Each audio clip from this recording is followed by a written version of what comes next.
मग बाबासाहेबांचं नाव आहे जो संविधानाला कारणीभूत आहे त्याला तुम्ही संपवायला निघालाय. पालकमंत्र्यांची फार मोठी चूक आहे मॅडम, माफी मागणार नाही, पण पालकमंत्र्यांची चूक पदरात घ्यावी.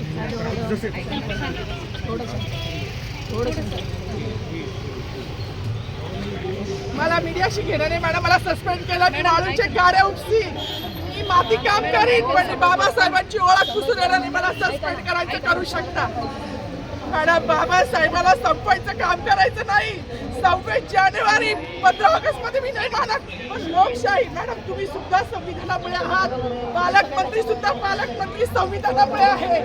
कोणताही जातीभेद नाही, सगळी समानता त्यांनी दिली आहे. बाबासाहेबांचं नाव आता तरी भाषणात येईल, मग तरी भाषणात येईल. ज्या लोक संविधानाला लोकशाहीला कारणीभूत नाही त्यांची नावं वारंवार घेतली गेली, मग जो संविधानाला कारणीभूत आहे तो प्रजासत्ताक दिनाचा जो मानकरी आहे त्याचं नाव भाषणात का नाही.